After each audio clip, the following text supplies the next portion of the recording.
Randal Fippinger, Williams College, and New England Presenters. Laura Kendall, Wesleyan University in Lancaster, Pennsylvania. What I really respected and admired about participating in the program with you was seeing the changes that you made, with your work and how you translated that to your practice at ICPP. And I was wondering if you could just talk a little bit about how that helped you, how ICPP helped you with your transitions and where it's taken you from there. Mm-hmm.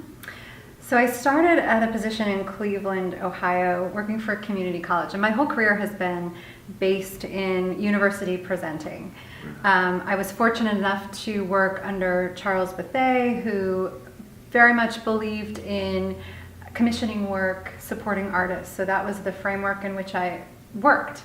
Got my master's degree and then was in Cleveland. And as that job was ending and I was going to start a new position at Millersville, as a director, it was an opportunity to, one, sort of have that moment of, I don't think I know enough to do this correctly, and this is where I want to be. These are the type of people that I admire in the field that are university presenters that have a really deep and rich seasons that are very thoughtful and that are working with artists and building new programs. And that's where I wanted to be, and I knew I had a little bit of a gap getting there.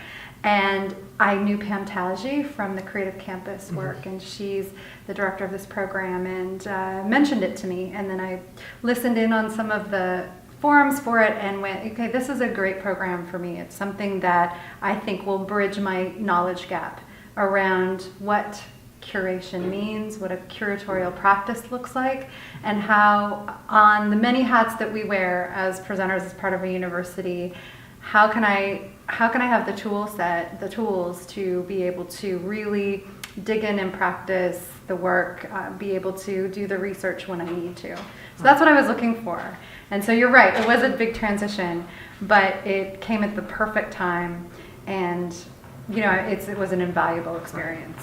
I think since we're both university presenters, I think this work was so valuable for us because not only did it help us figure out what questions we need to be thinking about, but help us contextualize it, because we're not just talking to audience members, but to students, right, and putting those pieces together. And so you created some really new programs for your students, because you really just came in and created something new.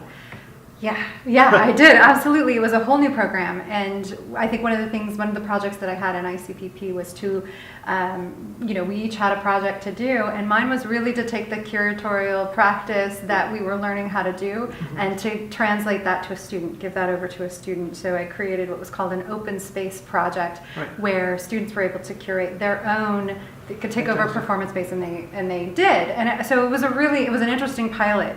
And everybody gives you a mentor to kind of work through the project with you. Right. And I was lucky to have Susie Farr, who was at the Clary Smith Performing Arts Center, as my mentor to kind of guide me through. So it was great. It was a really fantastic program. And Randy, you had a whole touring background, and now went to university presenting. And I'm curious about, how did ICPP kind of help you with you have all this knowledge already from dance, and what other things did you find in ICPP that kind of prepared you for what you're doing now? Well, this program not only contextualized my work, but it allowed me to take it to the next step of the questions because I had the history of both performance and working in dance. I worked at the Kennedy Center, American Ballet Theater, Lamone, and so I had all these distinct pieces of knowledge. But then it allowed me to put them together and put it together in a way that I could translate that to audiences, but the students that I was working with, and then putting it all together. Yeah, I think one of the most valuable things was who was in the room. Oh yeah. Because we had, dance makers and theater makers, and right alongside curators from the visual arts, and then all university presenters, and we were all just together along with some amazing minds in the field. And sort of the Wesleyan University culture of thinking and questioning. It was just like the perfect ecosystem, I think, for generating where you want to go as a professional. Absolutely.